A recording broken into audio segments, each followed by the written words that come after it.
And you're born looking like your mom and dad, but you will die looking like your decisions. Get ready to meet Garrain Jones, a globally recognized personal development coach, best-selling author, and sought-after speaker. From homelessness and financial ruin to becoming a multi-millionaire entrepreneur, Garrain's journey is one of resilience and profound self-discovery. His powerful teachings, rooted in inner child work and spiritual principles, have transformed the lives of countless individuals and families. Do you think you can be spiritual, connected to God, and make a lot of money at the same time? Absolutely. So I do believe that money is spiritual because we're the most powerful magnet in the world. And if you're truly aligned with that, who you are called to be, not who you're pretending to be. And that's the difference. You can't be blessed by who you pretend to be, no matter how much you try to force it.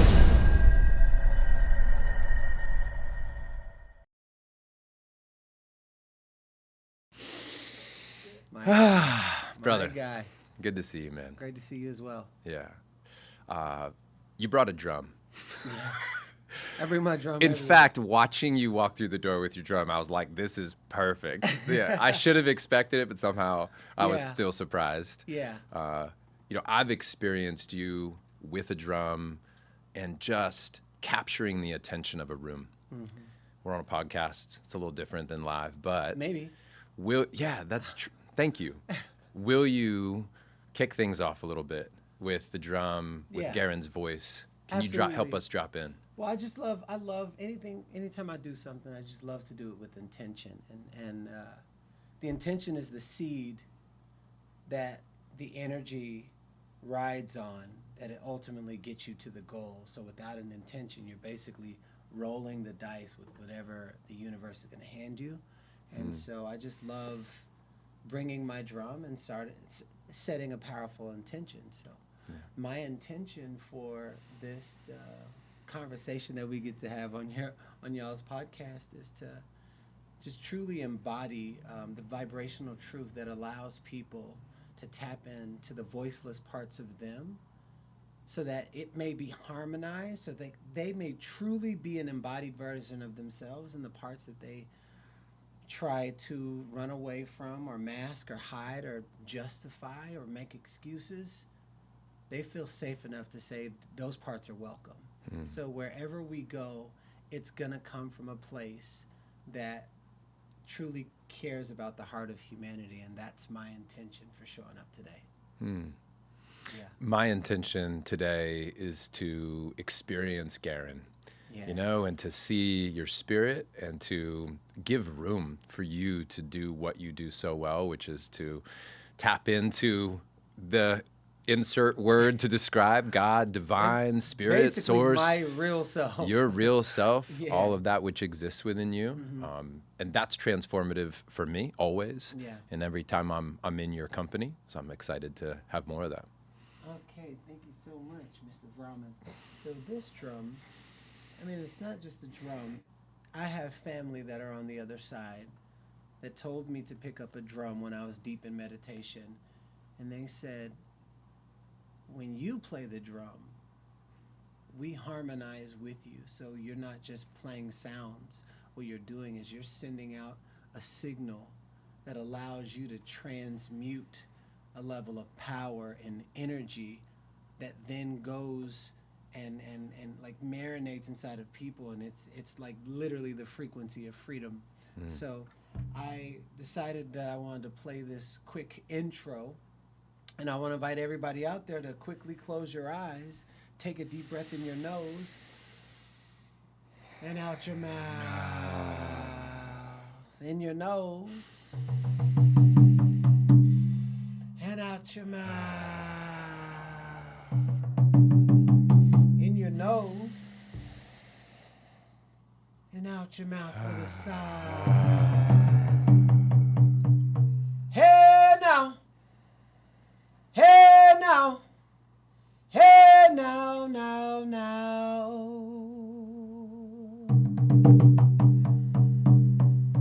Hey now. Hey now. Hey now, now.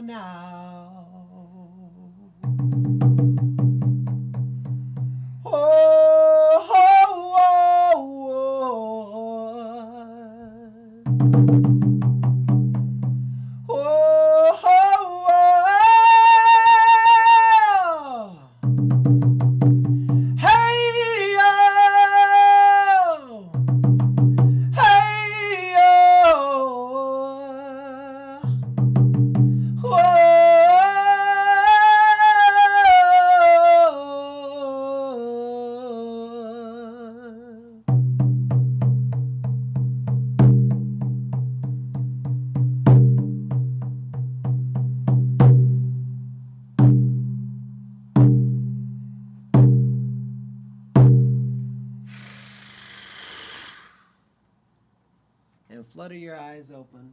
Welcome back to your body. So grateful to be here on your show, brother. Dude, thank you. Thank you for being the person that can do that. Because it really has, in many ways, given me permission to express myself more freely. Yeah. I think I'm still striving, Yeah. in my be like Garrain approach. Because I want you to be you and I want me to be me. But there are things that I can feel and experience when you're expressed that I'm like, oh, I can feel that I've got the lid on that. Yeah. And I want a little bit more of that to shine through in my own version. Yeah, the beautiful thing about that is I have the saying that says, if you spot it, you got it. Yeah.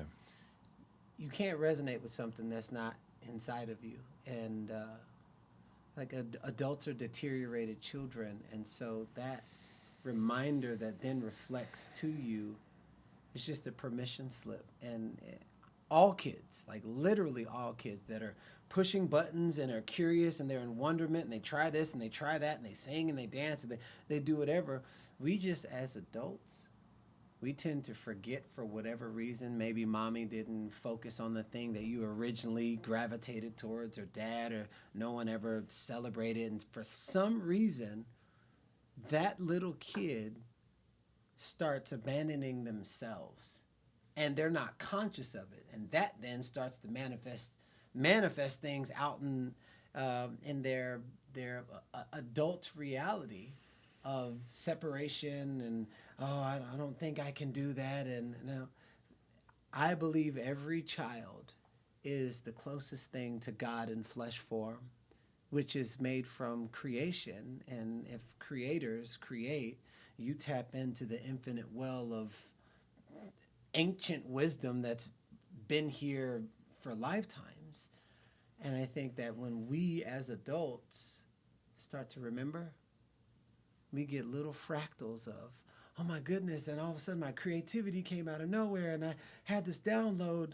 And I think that that little kid is just waiting for permission to be themselves again. Mm. Yeah. I remember the first time I think I saw you dancing on a video online. I think I was actually like angry at you. I get that a lot. And I think I was angry because I was like, damn it, he can do something that I feel so much shame around and I don't have the courage to do. Yeah. Or damn it, like, what's wrong with me that I'm not so free? It can be very that I can confronting. do that. Yeah. It can be very confronting. And when people used to tell me that, because I remember when I first met you, you had shared that with me. Yeah. And then it was like a healing moment in the conversation that we had. But I didn't really grasp that until I encountered a few people that were much more monetarily successful than I was. And for some reason, I was like, I don't really vibe with that person. And when I did some digging inside of myself, and I'm like, oh, they're living their bigness that I haven't accepted. They're living, and I resonate with something, but I haven't given myself permission. So I'm going to do everything that I can to make them seem, it's like the ego just coming up to overtake the mental garden, which weeds don't need anything to grow but time. But I would do everything that I can to make them to be some type of villain so that I could be a hero in my smallness, that I wouldn't give myself permission. And then I'm like, oh, that's what John meant. Oh, that's what this other... I give myself full permission to let little Garrain have the freedom of expression he always wanted. Yeah. You brought up this idea of people being financially successful, right? Yeah. And I've had the same reaction to that. In fact, I had mentors in my life early on that, they would say, how much giving could that person really be doing when they're not giving so much that it hurts them? So I spent decades of my life trying to give so much that it would hurt me so I could show that I'm a good person. Do you think you can be spiritual, connected to God, and make a lot of money at the same time? Absolutely. And it's so that this is a widespread argument all over social media. They're like true spiritual people. It's like, no, there's not money, and there's a thing. But I, I, I've been studying the psychology of humans for 15 years.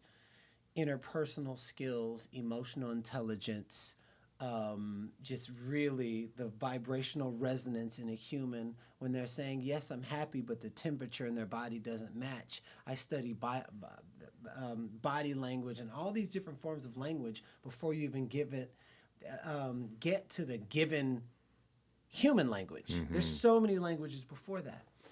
And when I've traveled to 92 countries all over the world and encountered so many different kinds of people. And I would always hear that it's not spiritual to have money and things like that. And when I dug into the kinds of people in the spiritual community that were saying that, and I really started, because I will hear my tuning and how I listen to people. There's a thing called harmonic resonance, meaning the sound that you hear is being accompanied by 3 different sets of voices on the other side. So we have 6 voices, tonalities coming out, which is pushing out the one voice. My tuning is so fine-tuned because of how I hear music. I can hear all of the voices of resonance, and even when they're off, when they're on, when they're being overexerted. So when I have conversations with people who say, oh, money's not spiritual, I can hear the subtle offness in their resonance where there's an overcompensation, because sometimes they'll be like, oh, money's not spiritual because of whatever reason. It's like you should be just of nature and things of that nature. Here's a news flash. In most of the world where they print money, money's made out of paper. In most of the world. Paper comes from bark. Bark comes from a tree. So if you have a love for nature, oh, I love this tree, and then say, I have money problems, when money is an actual tree, the common denominator, because money is a piece of paper with preconceived value. Value, let's focus on the word value. The common denominator is you. And when one starts to have a level of unworthiness, but they don't want to be seen in their unworthiness, there are some people that will build an entire world of influence to hide from the unworthiness that they have. And so they will get lost in how people see them so that they don't have to see the truth when it shows up and nobody else is around. I've been studying this for over 15 years because that's the world I came from. Yeah. So when it's not in resonance coming from the full aspect of your embodiment, 100%, there's an off frequency when it comes to your own value systems. Could start in childhood. So I do believe that when you are truly in an authentic version of yourself and you plant your embodied seed into the world, this is all nature's principles. Whatever the health of the seed determines the growth of the tree and the fruit that it produces. So if you are a valued seed, and when you look in the mirror and you see value and you build people up and you're literally value creation, it is nature's law to produce the abundant frequency around you. Just like it's nature's law, you plant the seed into the ground, give it proper water and sunlight, it grows its rooting system in the mycelium network, then all of a sudden what you can't see, what's done in the dark, then comes up a stem, and then all of a sudden it stretches its leaves out as far as possible, as high as possible, and produces as much fruit as possible. So why do they call us human nature? Let's take away the human part and let's just talk about nature. So why would we be different than the trees? Why would we be different than the trees? So I do believe that money is spiritual because we're the most powerful magnet in the world. And if you're truly aligned with that, who you are called to be, not who you're pretending to be. And that's the difference. You can't be blessed by who you pretend to be, no matter how much you try to force it. But if you are a living embodiment of who you are called to be, this plastic universe will wrap itself around you and everything will match in every area of your life, because all ships rise with the vibrational tides. Yeah. I feel like it's important for people to know a little bit about your story. Yeah. Which, I realize is out there. And, there's a lot of people who love Garrain, know the story. There's movies, books, there's all sorts of stuff about your life. But I'm going to ask you to tell a quick story or a long story, however you want to unpack it. But I'd love for you to add in the element of your relationship to God through your story. Okay, cool. From childhood to Garrain now, the big chapter headlines, but then also what was your relationship like to God along the way, and where did you find your true resonance and alignment? Great question. And for anybody who's listening, you hear the word God, you're like, oh, this won't be that kind of conversation, so relax. I grew up with my mom's version of God. And that's got to go to church on Sunday. Here's your Bible. Got to do this. Don't fall asleep in church. Don't do this. Believe in Jesus. And there's all these got tos and shoulds and have tos. Well, that sound in the same vibrational template as got to clean your room. So everything, it was like Charlie Brown's teacher. It's like walk, walk, walk, walk, walk, walk, walk, same over and over and over. So that annoyed me so much that I turned away from the church and I turned away from God. That was the hardest time of my life. I felt alone. There was just ways and where I was seeking in many different areas, and nothing seemed to work out. And I remember saying to someone, and it was a girlfriend at the time, and I was in the shower. And then I think I let my ego get the best of me. And I was like, you know what? There's no God. I said, this is all me. I've created this life. Do you know, the moment I said that, it was like someone ripped spiritual bones out of my body and I just plumped to the ground. It was like, you ever seen the movie Matrix and they pulled that thing out and all of a sudden he was still. The exact same thing happened to me in the shower, and I could not move. I could blink my eyes. I couldn't talk. I couldn't move. And I'm in the shower, and it's about 10 minutes that goes by, like right after I said that with full ego. And I believe. And all of a sudden, everything comes back. Boom, boom, boom, boom, boom. And I said, what was that? And it just had me I started being curious. It's not like somebody made me do something. Nobody wants to be told what to do. I started being curious. And I was like, what was that? I've never encountered anything like that before in my life. And then one day I was starting to get a little bit of like influence on social media and everything, because I started sharing my story of living in my car, and because I lived in my car for 2.5 years. I slept in abandoned buildings. I slept on bubble wrap. I was over close to $250,000 in debt. Ex-convict for 2.5 years. My daughter pretty much disowned me. Like, all of this was going at the same time. So you talk about the bottom of the bottom of the bottom. Everybody has their own version of rock bottom, so I don't want anybody to feel sorry for me. Just know that whatever your rock bottom is, imagine You just don't have nowhere to go. Yeah. And I remember I cried out. It was 3:43 in the morning, in August 2011.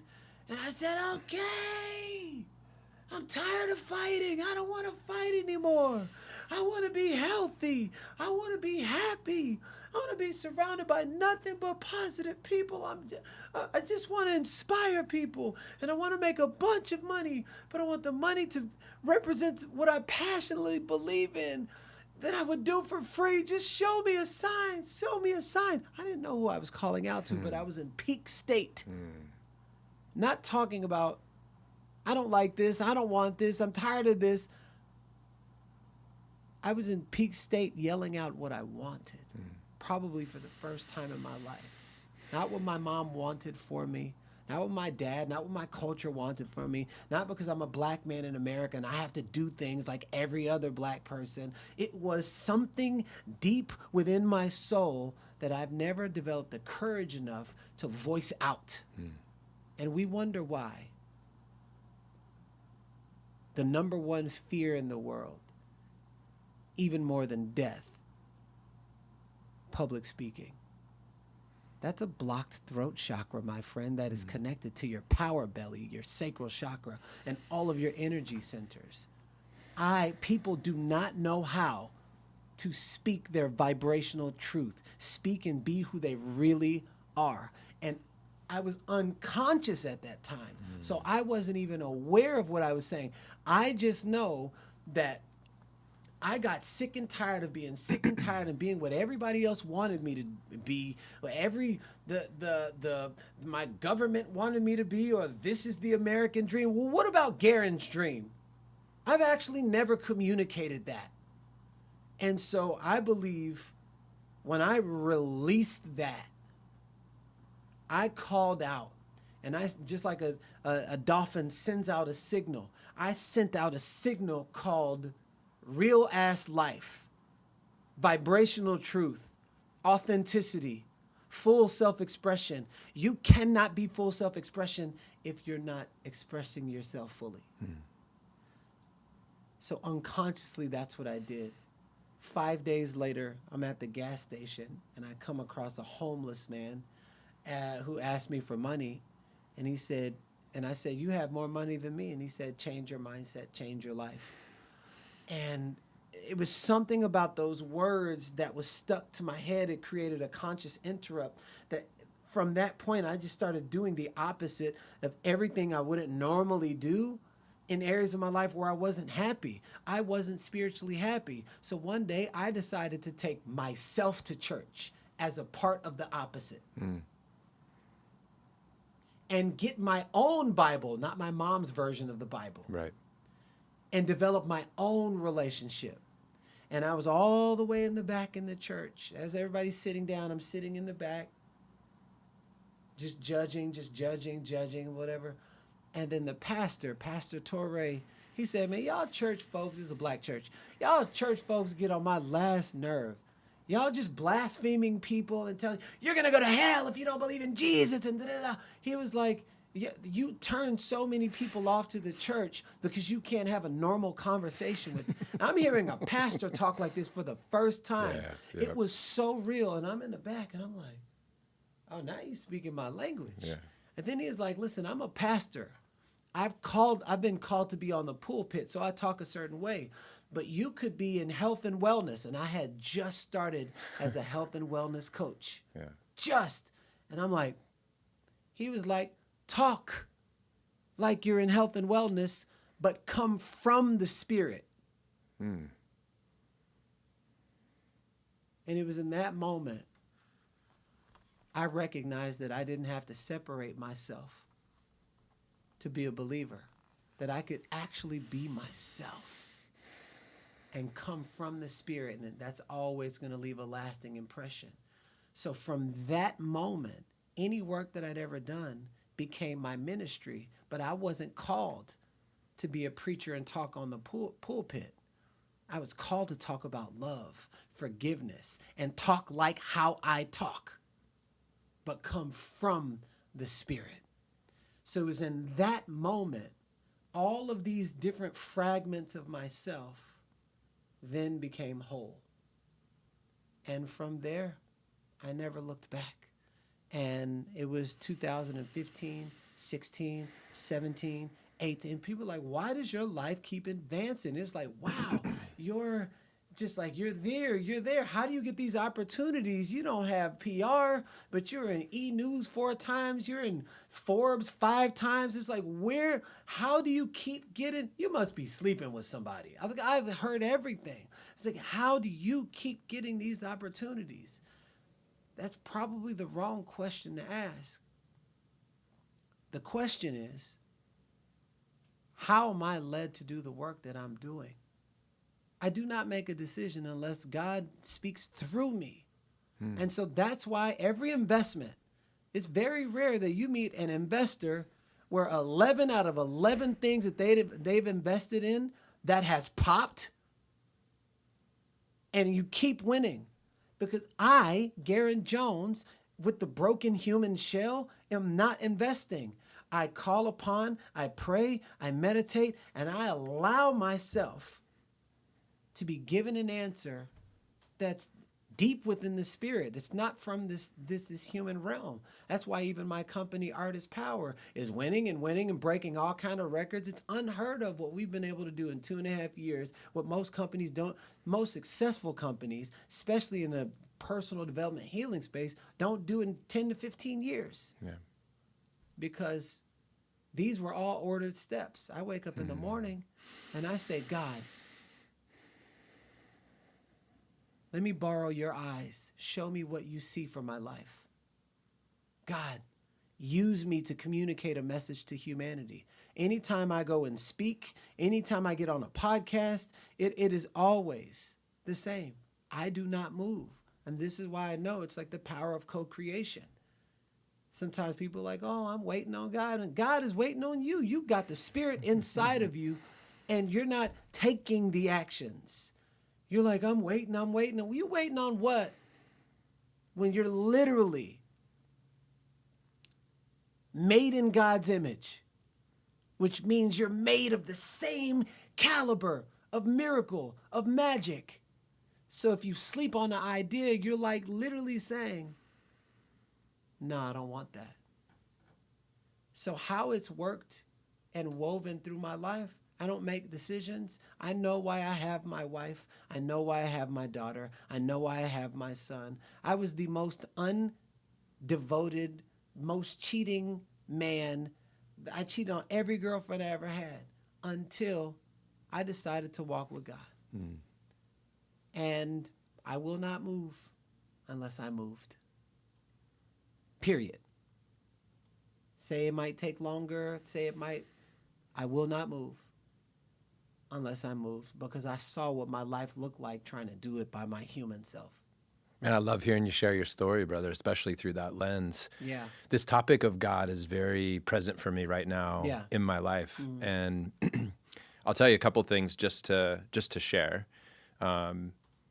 One is that Hal and I are back and forth daily on this subject. And my God, I like that we're stepping in because Justin in our band said earlier this year that his mission was to bring us, our band, closer to God. That was an intention that he said. Yeah. And I just heard that, and I was like, great, man. Cool. I'm excited to see what that means. Yeah. And then I lost a very close friend who was a man of deep faith. Yeah. And at his service, at his funeral, I felt more called to lean in. And then Mike Chu got baptized and invited me in.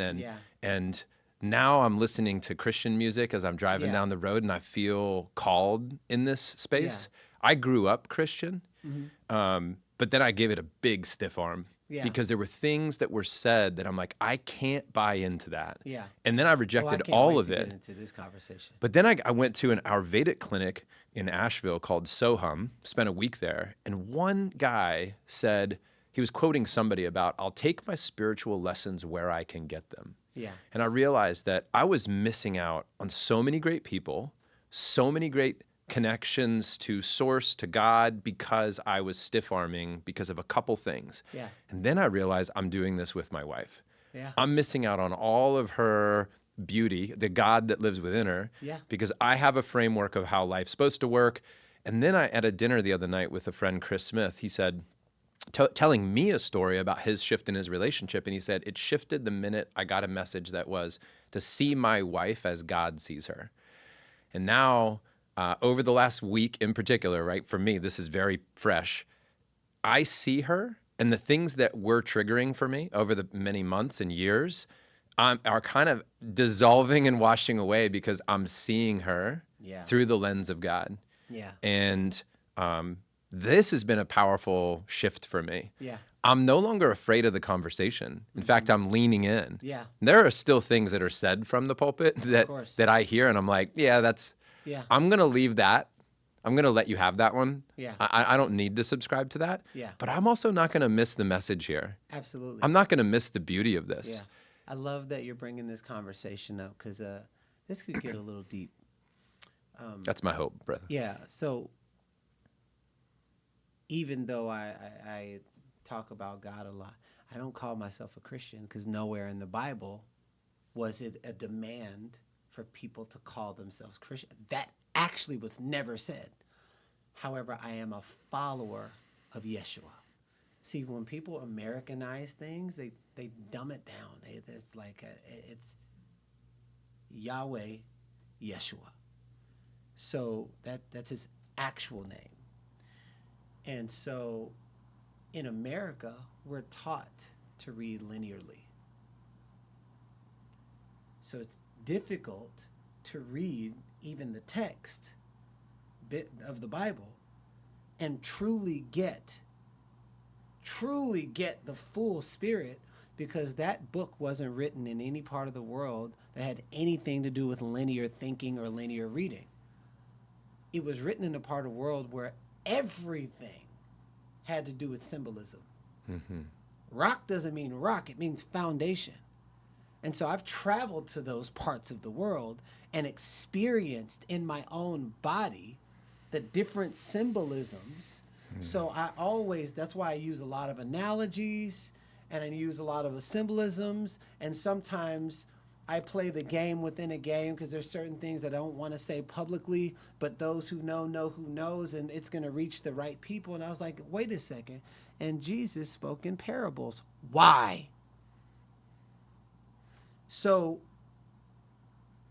it allows me to be a follower of Yeshua, but not call myself a Christian in a book that was written by humans, because all humans are broken just by the context of human. But when you can truly tap into the Spirit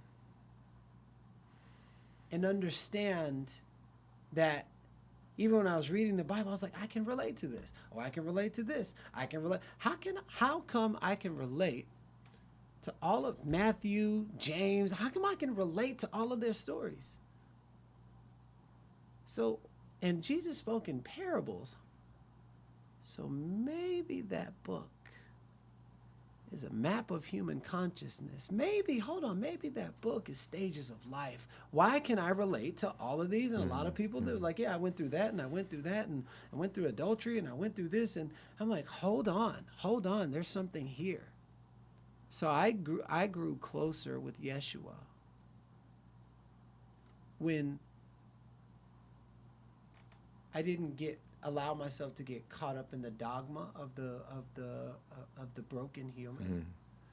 And so that's why sometimes in the past you would go like, because your spirit always knows, always. But we're taught as little kids, don't question, why is the sky blue? Because that's what they said. And we're literally domesticated to just take things as is. So if broken humans are given their best testimony, I can take 10 people, 10 of the most extraordinary humans right now. They'll see and experience 10 different ways. So that's why even by somebody who's watching right now, I'll be like, hey, what do you see? Like right now, what do you see? Blue mug. Right. You didn't say I see your nose. Right. You didn't say I see your hair. Right. You didn't say I see That's this. right. So Everybody's going to look at life in a different way. And if I know that there's parables and there's analogies, and I naturally have this inkling to like, I was like, why is these double and triple and quadruple entendres? Because there might be secrets and messages inside of the analogies and the parables. Why did Jesus speak in parables? Oh, okay, the game within a game within a game. Probably the same way, same reason why when I go on social media, I will say certain things that I know those who are really tapped into the inner child work will just get it right away, and those who are not, it'll go right by their head. So I truly do believe that we have a book that is a roadmap to our own higher consciousness, and Yeshua gave us the spirit of that book and left us with the spirit of that book, which is the text of parables. And those who see the message within the message within the message will realize that they are the messenger. So creators create. So when you start creating, you start unlocking the creator's message through you. And so I break these things down because my favorite thing to do in the world is puzzles. And this is why I'm so good at facilitating vibrational frequencies that match the tone of healing and expression and all that, because it's all music. They say in the beginning there was a sound, but the Greek meaning for the sound is, in the beginning there was the word, but the Greek meaning for the word is sound and vibration. So you think in terms of, why did Nikola Tesla say, if you want to know the secrets of the universe, think in terms of energy, Right. vibration, and sound. Okay, so let me just stay there. Yeah. Because these human words Yeah. were given, and it's like the least form of actual communication. So why don't I just go back to these tones, Yes. back to these sounds, back to these drums, Yes. back to these chants that sends a signal to your brain that opens up the ancient and ancestral wisdom inside of you so that you can remember. I'm most connected to Tatiana when I remember that she's a spiritual being at her core. Whenever I try to human my way through to Tatiana, I fail. But whenever I connect with her spirit, it feels like we're the most in love. And that's the thing I need to remember with her. I learned a big lesson, which I've shared before on the podcast about, we were walking down the beach one time and I wanted to talk to her, right? And then I said, can I talk to you and just get your total focus? And she's like, of course. And then we're walking and she picks up a shell. And I'm triggered because I asked for her total focus. She turns her attention to these shells.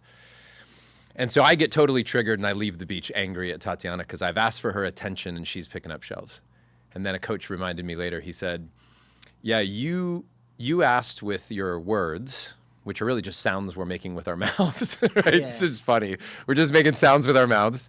You make these sounds, what, and you wanted her to make sounds with her mouth. That's the agreement you've got on this planet. But she was telling you with her body she did not want to have a conversation.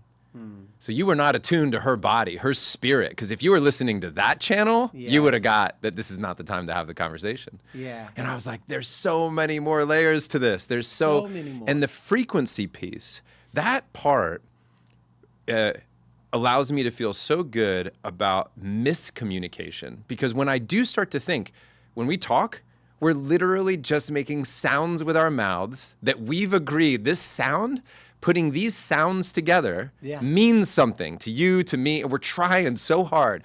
And we're singing. The spoken word is a song. It's like you said, we're just moving these vibrations, trying like hell for somebody else to understand us or to understand them. But words are lines on paper. Yeah. Words are just sounds out of our mouth. And the part where I believe my greatest connection to my wife and my kids is going to come not in say these words to them, but it is literally aligned with frequency. Yeah. Energetic shifts, energetic leadership, tone, tempo, volume, all of that vibe part is the part of fatherhood that I think is the evolution that specifically Front Row Dads is exploring best in the world. Yeah, and everything, like when you say that, these are all skills that I learned in music. Yeah. Like literally, so I can hear all these different tones when somebody has an influx of tone, when somebody's coming from their heart, when they're coming from ego. It's all music to me. This is why I can sit in a room full of people and literally most of them could never carry a note, and then I will have that whole thing, and everybody's like harmonizing. They were like, "Yo, what just happened?" Yeah. Because I don't give the brain enough time to think, "Oh, I can't sing." But I will share with you. This is what you just shared about your wife. This is why, and this is for every man out there. When a woman says, "You're not hearing me," and then a man defends and said, "I can repeat everything you just said," she's not talking about that. She's talking about being so present that it's like God in flesh form. And she feels like the only person in the world. And you can hear her heart, even if it's different than what her words are saying. That's right. And then like literally, it's like y'all are having several communications. I notice you're really sad right now. If there's something that I shared that turned you off to me, I just want to say that I'm so sorry, and I would love an opportunity to start over. Would you mind sharing again what you just said? And all of a sudden there's tears. Oh my God, I feel like somebody actually hears me, feels my heart. Just insert, not hears me, feels my heart. And all of that is volume and vibration and understanding how to position yourself so that you can be aligned with what's going on in her heart. How's life at home? Man, expensive. So expensive. Because I had it down when we had one kid. Woo! Yeah. When we had one kid, we had the perfect. It was expansive. We were harmonizing great. Everything was, my wife Blair. She's a powerful, intuitive being. I call her the stay-at-home oracle because she like whispers things in my ear and things I wouldn't have normally done. They're like, "Hey, I think you should go to this men's circle." I'm like, "Nah, I'm good." And then I go, and then I meet a person that I've been trying to connect with, and then all of a sudden we build a business together. So the cool thing that happens with us all the time. Then baby 2 came. Then there was less sleep. Then there was, I had this rhythm, but my business is in momentum, and then there's just holding for a mother and postpartum and me not wanting to complain about being tired because she's holding so much being in postpartum, and I'm just holding and holding. And she was like, "Why do you keep dropping the ball?" And I'm like, "Oh," she's like, "Are you tired?" I'm like, "No, I'm not tired." I need to talk to somebody. That was a couple weeks ago.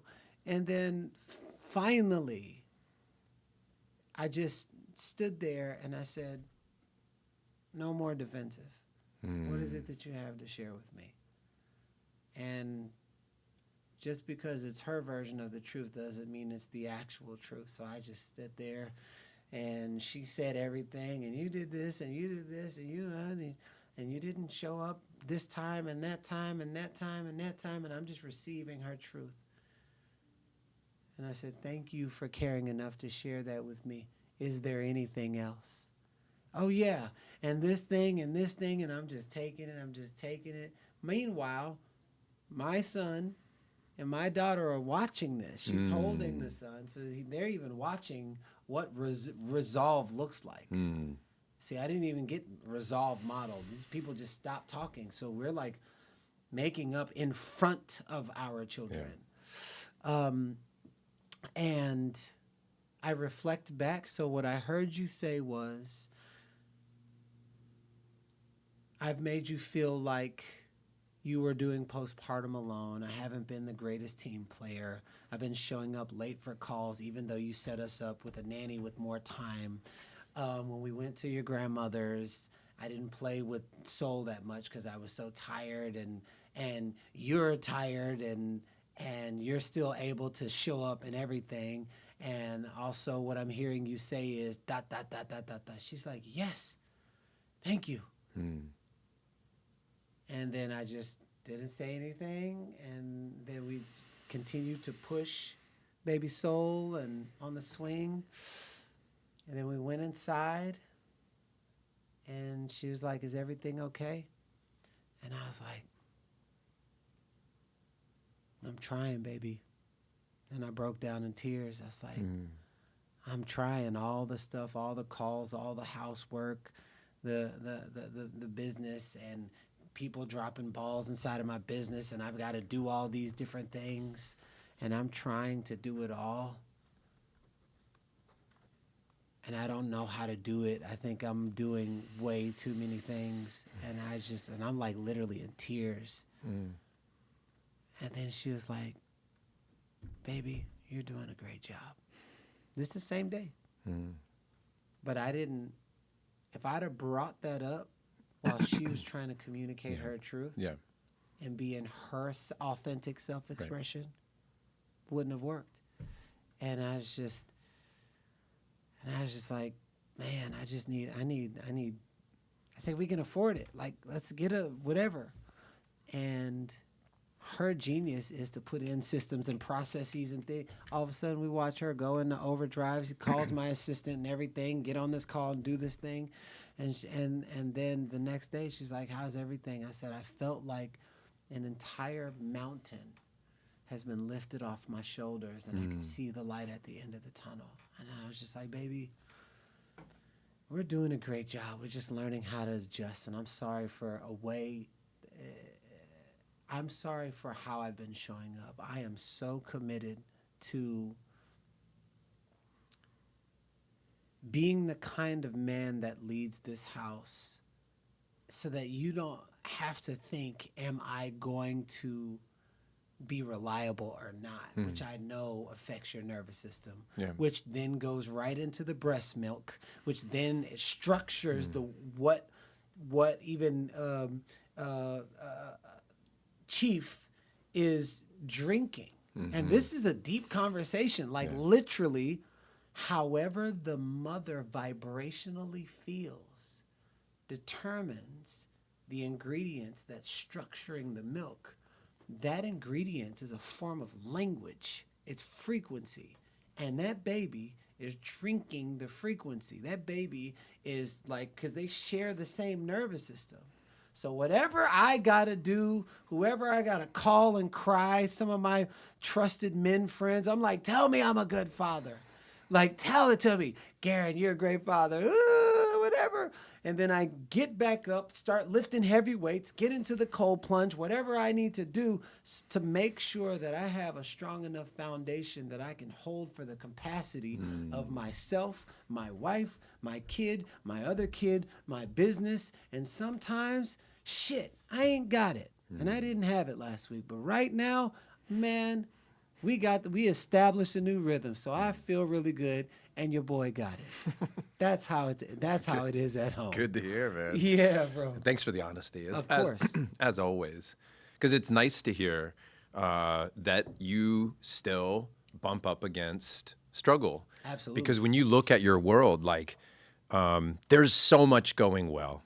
So if somebody sees your house, you're like, this dude's got no problems. Yeah. Right? Somebody sees your life. They see your friends. They see how you're adored. They see your social media impact. This guy's got no problems, right? And by the way, if he did, he's strong enough to just handle all of it. Because he spoke with such brilliance and like poetic genius on this podcast. Yeah. So I'm sure if he's got a problem, he just, boom, done. Yeah. But it's nice to know that there's still fire there that needs to be contained and dealt with. So thank you for that. Of course, if you want to keep growing, now if you're content with your life, you can make it look it look any way you want. But we're committed to continuous growth. Growth ain't rainbows and unicorns, and humans don't like change, you know? Hmm. And so I'm committed every year to being a different person than I was than the year before. So we can have a conversation on this podcast, and then 2 months later, it was like when I was on Ed Milet's podcast, he said to me, he was like, you know, I've been looking at all your stuff. You're like light years different from even stuff that I looked at from last week. I was like, yo, I'm so committed to this thing called growth. And for me, again, I'm take it back to nature. I look at the trees, they grow as high as they can. They produce as much fruit as they can. The birds fly as far as they can, as high as they can. Why would I not grow to my max? Yeah. You know what humans do? Because like Jim Rohn says, we've been given the dignity of choice. I don't feel like waking up today. I don't feel like I'll get to it next week. And because we are the only life forms on the planet Earth that choose to do something and choose not to, the ocean ain't got no choice. So it's just going to keep giving and giving and giving and taking and giving and taking. The sun just giving and giving, giving the trees, giving. And it's like humans, I'm going to be selfish. I'm going to be stingy. We got all these personalities and all these emotions and everything.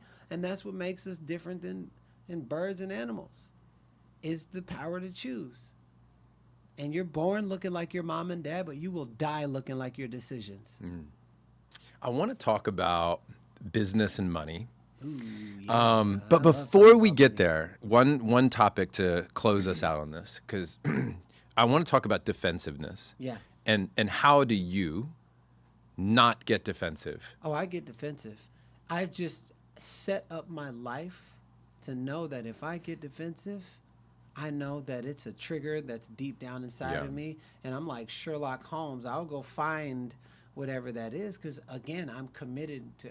I don't want to keep the same thing that could potentially be holding me back from the abundance frequency that's just like rich relationships, rich in financials, rich spirit. Like, if there's something that could be holding me down, the hot air balloon doesn't leave the ground unless you release the weight.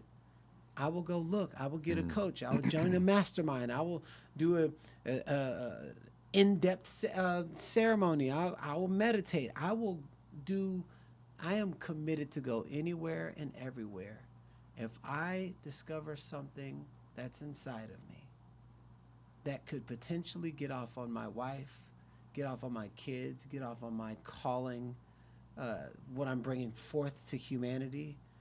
And I know a lot of people, they're not committed to that because that shit's hard. It's hard to face, especially if you got an image and people see you a certain way.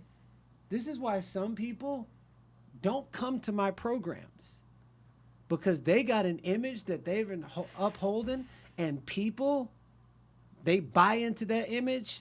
When you come with me, I see the shit. I see the mask and all this other stuff. I know why a lot of people, there's certain people, a lot of really powerful masculine men even try to avoid me because I don't get caught into that hype.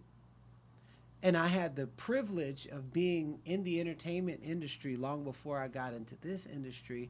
And I had a bunch of friends who had lots of money, lots of fame and everything. One of my best friends put a bullet into his brain, who I thought had everything, but a relationship with God and a relationship with himself. So I seen this, 2007, I seen this for years. This ain't new coming into the personal development spiritual community. It's new for a lot of people, so it's easy to get caught up in the hype. I'm like, nope. I want rich relationships. I want somebody to call me forth if I'm out of alignment. I don't want somebody to just let me head right into a brick wall. Those aren't the type of friendships that I'm committed to. So for me, this conversation is such a in-depth conversation that it creates this field that it'll keep out certain people, and it'll welcome certain people. And I'm grateful to have that field. If you're intimidated, then you probably should be, then that's the work. And so for me, defensiveness, I instantly say, I got more work to do. Yeah. A coach said to me years ago that defensiveness is the first act of war. And I really I sat with that, and I thought that was great. Yeah. Why is God a good businessman? God a good businessman. I'll tell you why God's a good businessman. I said this to somebody the other day. They were like, what? Like, no, don't disrespect God like that. I'm like, all right. So clearly you don't understand the fundamentals of creating a good business. And if you did, you'd understand why God's the greatest businessman of all times. And I said that to that person. He was so super defensive. Talk about defensive. Yeah. He was like, no, you can't say that about my God. I said, really? I said, what do you know about building a sustainable business? He's like, I don't. I was like, yeah, because everything you create, pop and drop, pop and drop, pop and drop. You know nothing about sustainability. And here's what makes a really good business. Great leadership, integrity, sustainability, strong foundation, a system and structure, and if it can work on its own, you got a beautiful model. Beautiful model. Every business that has transcended has those same characters. And this is something that I'm working towards, but I do understand the fundamentals of it. So we just talk about humans. Okay? We'll talk about how a man can impregnate a woman, and then all of a sudden there's reproduction, then all of a sudden there's a baby that then grows up to be a boy or a girl, and then all of a sudden that system, the human system, then just keeps reproducing and reproducing and reproducing and then expanding, and then that organization grows, and then there's like 8-point-something billion people, and then that doesn't even include your ancestors and your moms. Yo, that sounds like a really good system. And then let's talk about the trees, and let's talk about the insects, and let's talk about wind. Let's talk about the seas. All of that has the exact same framework. That the way nature runs and self-sustains itself. People are like, "Oh, save the planet. The Earth is fine. Humans are fucked." Yeah. Humans are. Yeah. You need to save yourself, the world inside of yourself. Yeah. That is a system. So if you can see, that's why you don't change the people, you change the system. The system changes the people. This is why public schools keep producing the same kind of humans by the time they're 40 and 50. We're not putting our kids in public school. I went through that, but the reason why I'm safe from the public school indoctrination, domestication, is because I got kicked out of school. And I was so bad that I didn't study. I didn't do the things that was designed to do, so my brain was never limited. I always knew the history books were a lie. I'm like, there's no way you got these history books full of all white people, and there's only one black person, George Washington Carver, like one? You gotta be kidding. It didn't make sense to me. I was like, I know. I mean, I think history books should have the whole color field of humanity. Like, put the right people in those books so we can learn the right history and not your history. I knew that as a little kid. That system, and I wonder why. There's only 2% wealthy financially in the world, and 90-something% of humans on the face of this planet will go to their deathbed with less than $75 in the bank. I wonder where that's. I wonder what developed the mentality that then groomed and shaped humans to die less than their value. Oh, guess what?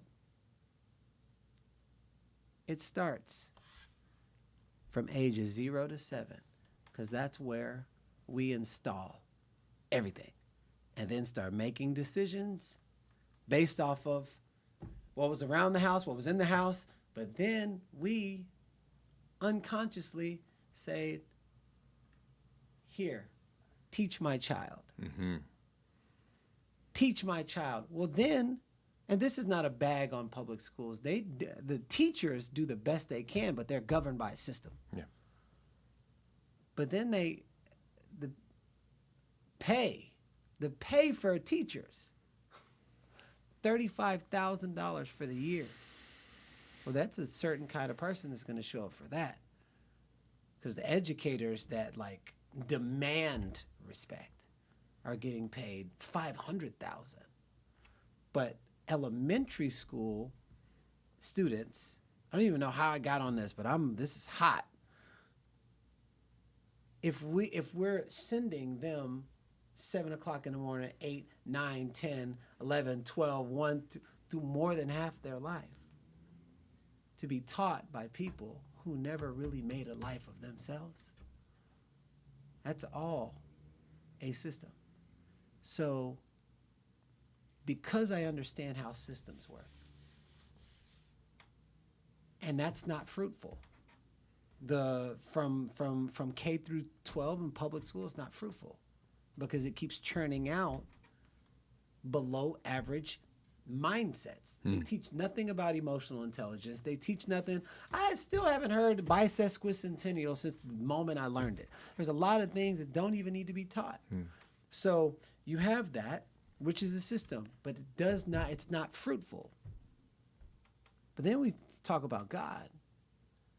And you see these trees, they get burned down and the grass grows back greener and it self-sustains itself. Yeah. And then there's this population of people that just keeps growing and growing and growing, and then they die off and they keep growing and growing and growing. And I'm like, yo, that system I want to learn from, because it's here for generation to generation to generation to generation.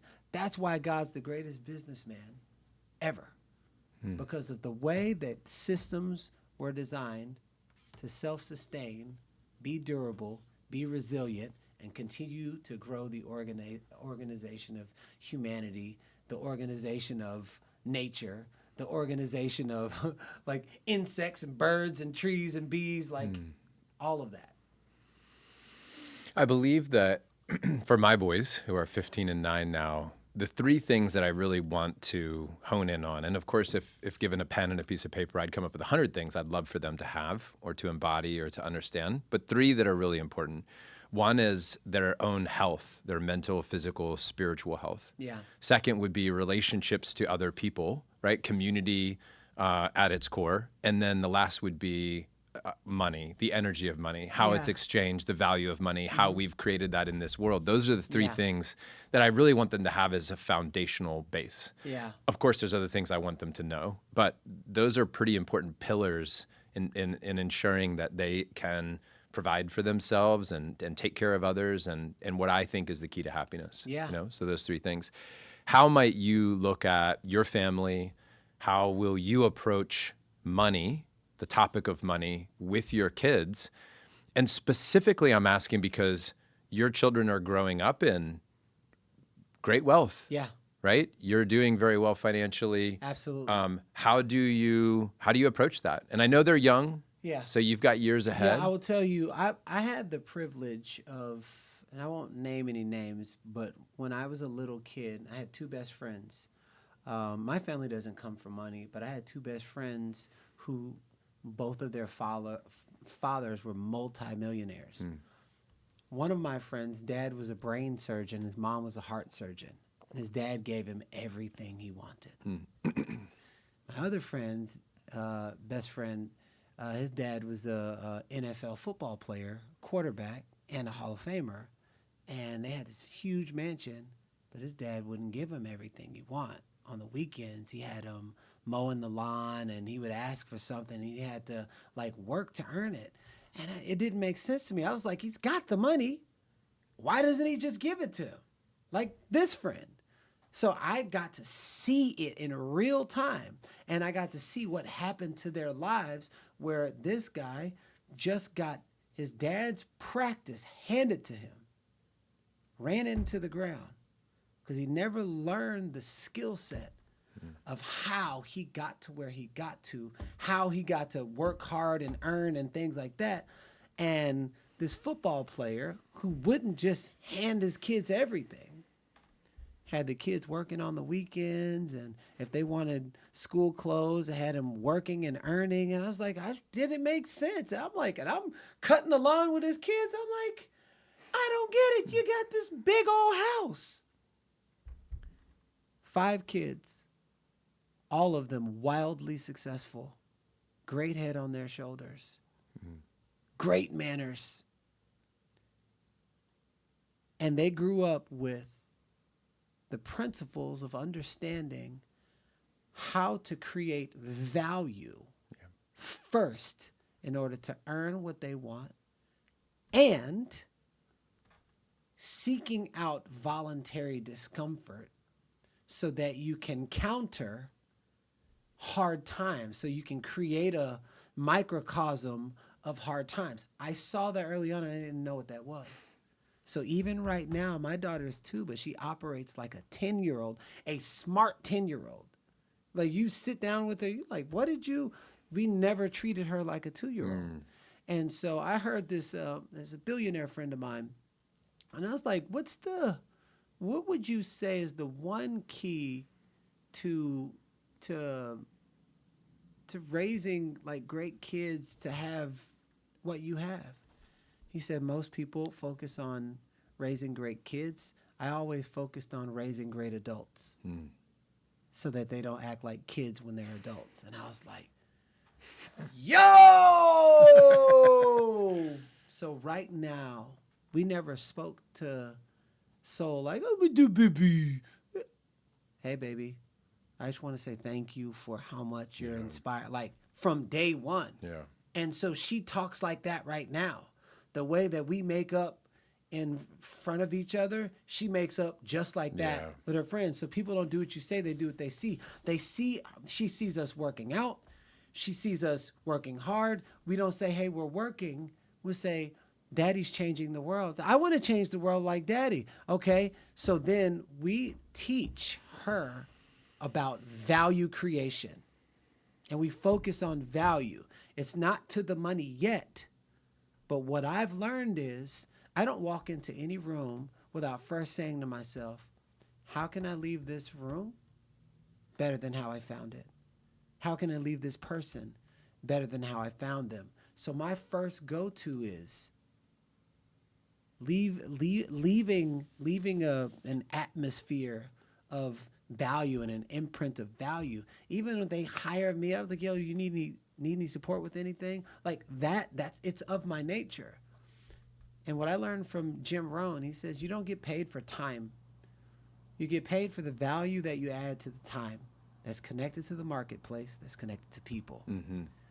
So if you can understand how to create value, and this is one thing I want to share with people out there that sometimes they're just trying to get close to and get somebody to mentor them when they don't have the money or something like that. It's $140,000 to work with me for 12 sessions in 1 year. I'm literally one of the highest paid personal development coaches in the world. I didn't even know that till somebody sent me the stats. They're like, Tony Robbins is here, Robin Sharma is here, and you're number 3 in the world. And I was like, damn, I'm just operating from like the value I know what happens when I work with people. Yeah. If you're wanting to get around a mentor or something like that, find out what they need. Then find a way to do it for them. And then come and present them. I noticed this, and I just want to say I've already done this for you and everything. And I was just wondering if I could ask you 3 questions. If you show them that you're willing to care about what they care about, they just might give you the time. oh, you were looking for this one thing, this one picture of this painting for this dog or whatever. I went and got the painting for you and everything. I just wanted to know if I could have 15 minutes of your time. Why? Because it's what's valuable to them. Right. And Joe Polish has a book called What's in It for Them? What brings value to somebody else's life? If you focus on that, you will have your fair share coming. I don't know when, but you got to build up that. It's almost like the universe tests you. It's like you give value, and then later on, all of a sudden, you're like, oh, but I gave and I gave, and when is it coming to me? Right there is where you lost.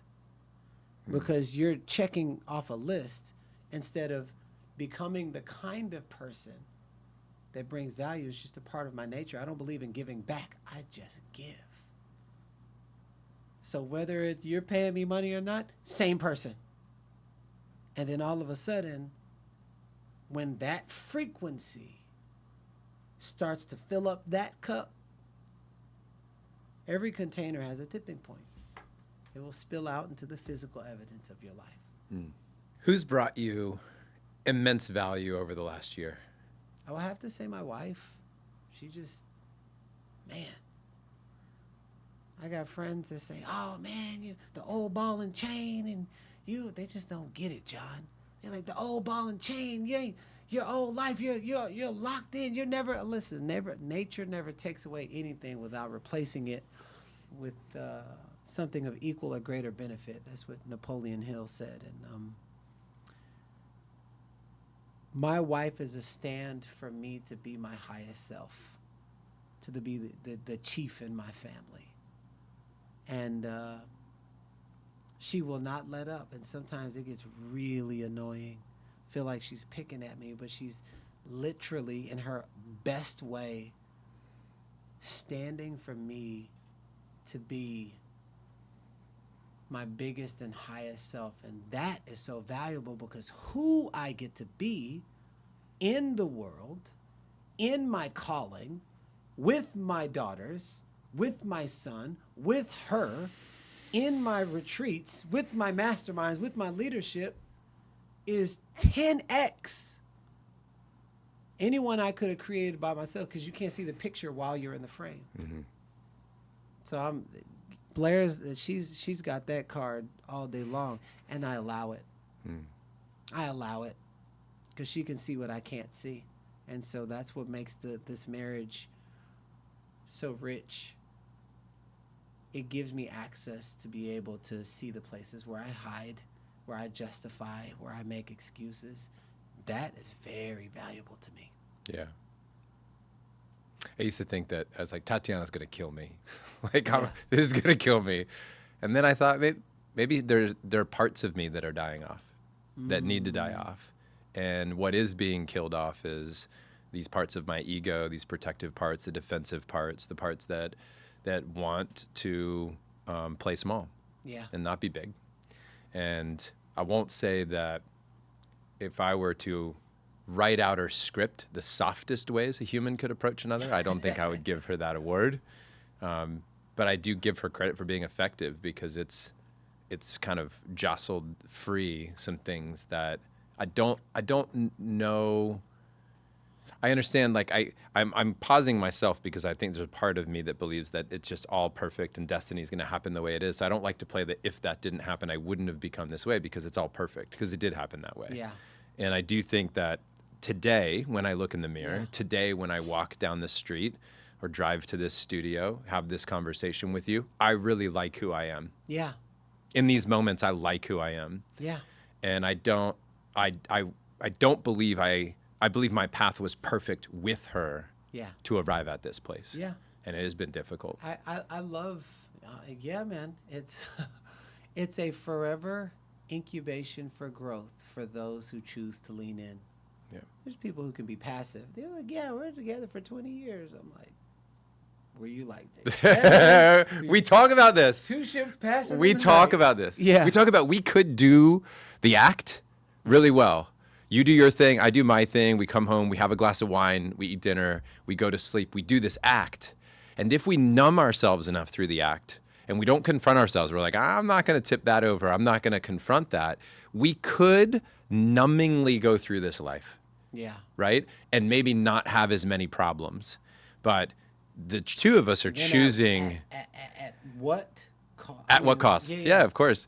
We are choosing to step into the fire. Some people are like, you taught you how to fight a lot. I'm like, yes, because we confront a lot. Yeah. Because we don't bite our tongue. Because we do step into that arena and that realm. In this recent call, I said to my coach, I feel like we're two fighters right now who are just exhausted. Who are like, dude, I can't hit you anymore because I'm just so tired. Like we've punched ourselves out in a way, and it's kind of beautiful because now we're kind of like just hugging on the mat. Yeah. You know, a little bloodied, a little bruised, but we're like, yeah, this isn't working. War isn't working for us. There's got to be a better way. And that's a beautiful place to be. I want to iterate, he doesn't mean that that's actually happening. Right. He's using it. Some people take things out of context. Yes, that's and right. And then they were like, I hit my wife and she was bloody and everything. Yes, we've never been in a physical fight. Yeah. But metaphorically speaking, yeah, the parables, the metaphors, the examples, that's what it feels like to us. Yeah. So in emotionally, it's been that way. A lot of defensiveness, a lot of trying to be okay together. So I like this place that we're in right now. Yeah. Good stuff. Brother, I know we got to finish this at some point because you are a dad and a husband and you have other things going on. So I want to thank you for your time. Is there anything I didn't ask about? Is there anything you wanted to share? You have the mic. Yeah. And I want everybody to just write this down.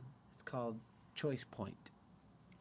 And it's the moment where, like I've always wrestled with, your destiny is your destiny. But I think the one thing you have control over is the duration of time. And I think that there can be several different timelines, and based off of certain decisions that you make when you're the most challenged determines the timeline that you're on.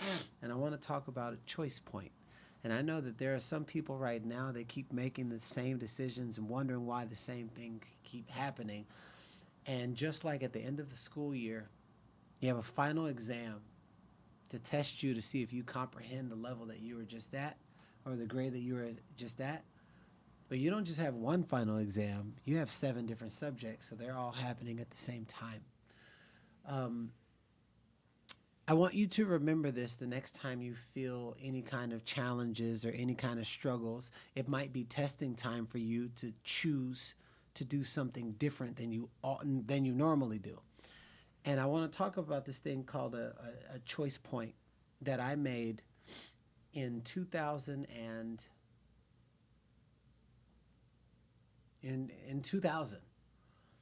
I remember I was with a commercial agency, and when you sign up with a commercial agency, they give you this like sheet to fill out to see, okay, you're an athlete, or you would like to do commercials like this and everything, and what would you not like to do? To this day, I'm 45 years young. I never had a sip of alcohol in my life, so I never even wanted to associate myself with anything. So I was like, I don't want to do anything with alcohol, cigarettes, or anything, nicotine, anything of that nature. And they're like, okay. I was hurting for money so bad. And typically, when you're desperate, a lot of times people will damn near do anything.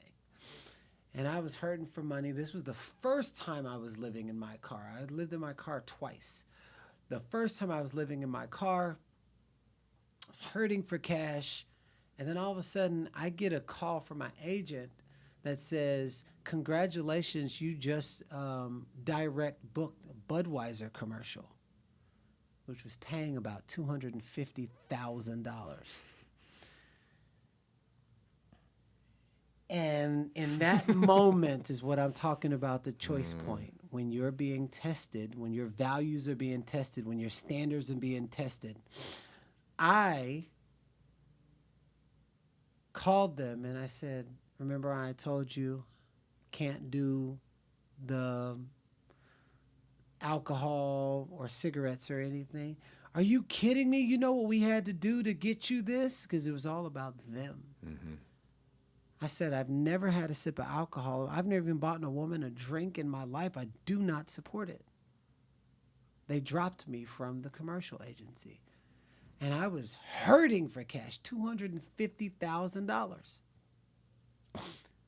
A week later, I got signed by Wilhelmina Models, which was at the time Beyonce and David Beckham. They were all with Wilhelmina. And my first day signing with Wilhelmina, they sent me on the Skechers campaign, the Buckle campaign, and Destiny's Child Jumpin' Jumpin' video. I didn't have a car, so I didn't get a chance to make that video. The next day, I got a call by my agent, David Todd. He said, congratulations, you booked all 3 jobs. I was like, because I didn't tell him I didn't go to the Destiny's Child Jumpin' Jumpin' video. I was like, even the Destiny's Child? He's like, yeah. Beyonce just happened to come into the agency and she handpicked your card off the wall, so you'll be playing her love interest as a thing. And so this was the day I signed up. It was like day one. That was an $8,000 job. The Skechers campaign was $7,500.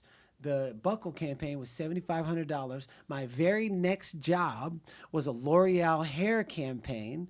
That was like in total $125,000 in residuals. I did the Old Navy. This were back to back to back to back. Old Navy campaign. I did Wilson's Leather. It just would not. People like, yo, are you sleeping with the casting director? And I didn't know where this was coming from. What happened was I jumped on a different timeline because I stayed true to my core values and my standards, and I had a choice point. You know, like when men cheat on their wives and women cheat on their husbands, or they rob a bank, there's like a choice point.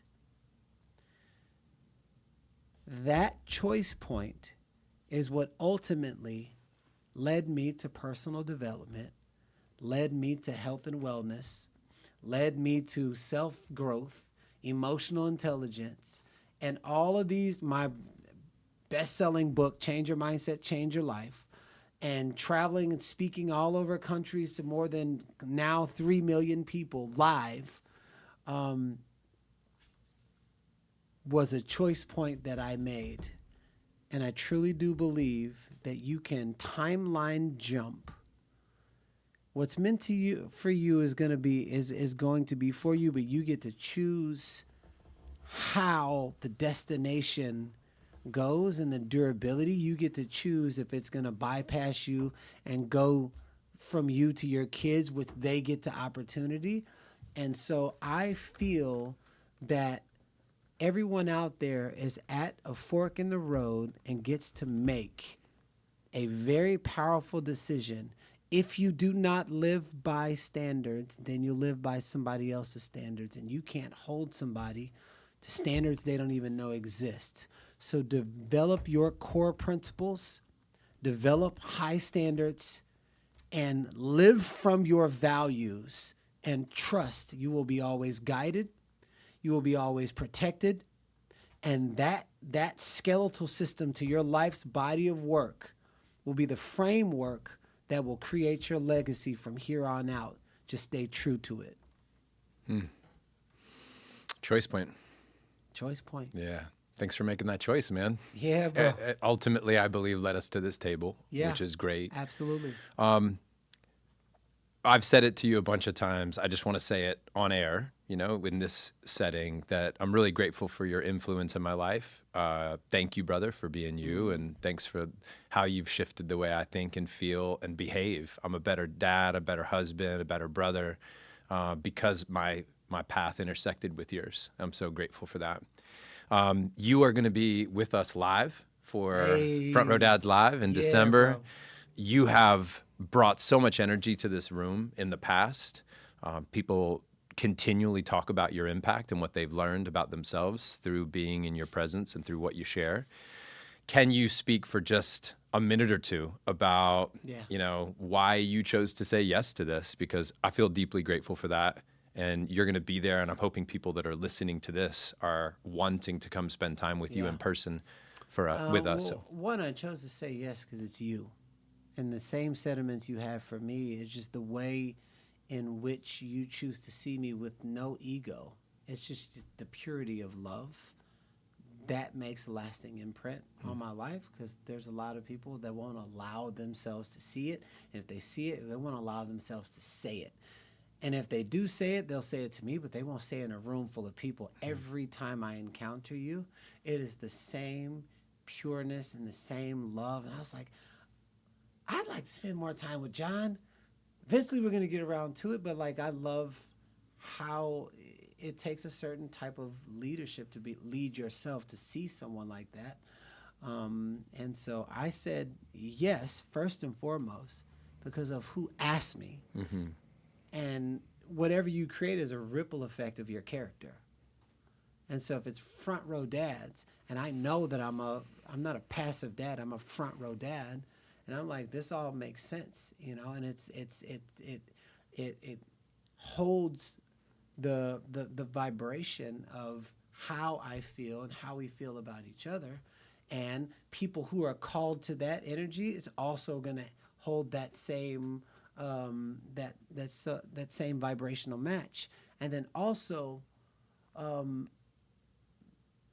we need each other, man. Dads need, like, where do you freaking go? Like, there's a lot of attention that goes to the women, a lot of attention that goes to the kids and babies. And sometimes, dads are just like, man, I just need to get some shit off my chest. I mean, it may not be true, but I need to tell somebody who's just going to get it. And so that's another reason why I said yes. But one thing I didn't realize was valuable was how I parent, how I live my life. There's some people that are leaning all the way in as a dad, don't even know that they can create a successful business and be happy in an effortless way. So they sacrifice. But the way my life is harmonized, I didn't realize that people that I look up to as dads and parents, I didn't know they were watching me until I was invited into all these most powerful masterminds, going to Egypt with these most beautiful minds, and all they ever asked me was like about family. I was like, oh, this is a thing? Oh, but as soon as I find that something is value, then I go into value creation. I didn't know that was valuable because I'm just being me. And then they're like, no, oh my goodness, I've learned so much from you, how I parent. I was like, really? I've been studying you. They're like, no, I've been studying you. So I think it would be irresponsible for me not to share what works in my life with other dads who are seeking, who want to share what works in their life. And it's like having a can of oxygen.